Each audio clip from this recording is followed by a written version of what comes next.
Friends, Tamil Nadu రాజకీయాలు పూర్తిగా మారిపోయాయి. డీఎంకే, అన్నా డీఎంకే, కాంగ్రెస్ ఇలాగ రకరకాల పార్టీలు ఫైట్ చేసుకుంటుంటే, అరే పక్కకి జరగండిరా నేను ఒకడిని వస్తున్నాను అని చెప్పేసి విజయ్ దళపతి టీవీకే పార్టీతో విజిల్ బాగా గట్టిగా ఊదారండి. మొత్తం తమిళనాడు అంతా కూడా విజిల్ హోరు మోగిపోతుంది.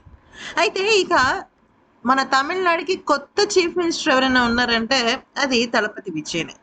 కానీ విజయ్ సీఎం అయిన తర్వాత అంటే వాళ్ళ పార్టీ గెలిచిన తర్వాత తన సొంత ఇంట్లోనే ఒక వింత సంఘటన చోటు చేసుకున్నాయి.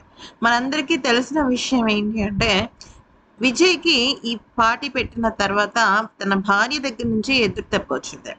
అదేంటి అంటే తన భార్య సంగీత తన అంటే ఆల్మోస్ట్ 21 ఇయర్స్ ఆఫ్ వాళ్ళ మ్యారేజ్ లైఫ్కి గుడ్ బై చెప్పేస్తూ విడాకులు కోరిందనమాట. ఎందుకనంటే విజయ్ త్రిషని ప్రేమిస్తున్నాడు, వేరే అమ్మాయితో తనకి సంబంధం ఉంది అని చెప్పేసి. అయితే విజయ్కి అలాగే సంగీత గారికి ఇద్దరు పిల్లలు, ఒక బాబు ఒక పాప. ఇక బాబు వచ్చేసరికి జేసన్, ఇంకా పాప వచ్చేసరికి దివ్య శాస్త్ర. ఇక వీళ్ళ గురించి చెప్పాలంటే సెలబ్రేషన్స్ టైంలో విజయ్ వాళ్ళ అమ్మగారు, నాన్నగారు, అలాగే విజయ్ సిస్టర్స్, వాళ్ళ సిబ్లింగ్స్, కజిన్స్ అందరూ కూడా మామూలు రచ్చ చేయలేదు. అసలు నెక్స్ట్ లెవెల్ హంగామా చేస్తారు. అయితే వాళ్ళలో విజయ్ కూతురు దివ్య శాష అయితే సూపర్ సెలబ్రేషన్స్ చేసి తన తండ్రికి మంచిగా విషెస్ అయితే చెప్పింది. కానీ కొడుకు మాత్రం అస్సలు విజయ్ సీఎం సెలబ్రేషన్స్ లో పార్టిసిపేట్ చేయలేదు.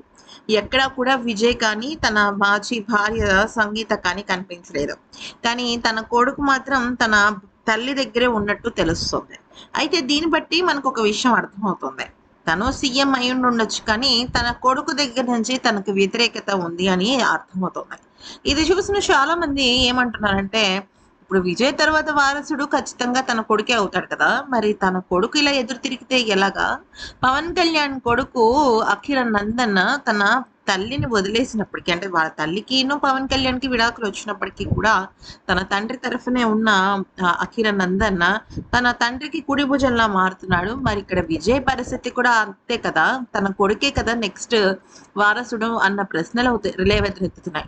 మరి పూర్తి స్థాయి విషయం ఏంటి? కూతురు మాత్రమే ఎందుకు సెలబ్రేషన్స్ లో పాల్గొంది, కొడుకు ఎందుకు పాల్గొనలేదన్న విషయం పైన ఇంకా క్లారిటీ లేకపోయినప్పటికీ కొడుకు మాత్రం ఫుల్ గా తల్లి సపోర్ట్ అనే అర్థమవుతుంది. ఈ వీడియో నచ్చితే లైక్, షేర్ అండ్ సబ్స్క్రైబ్.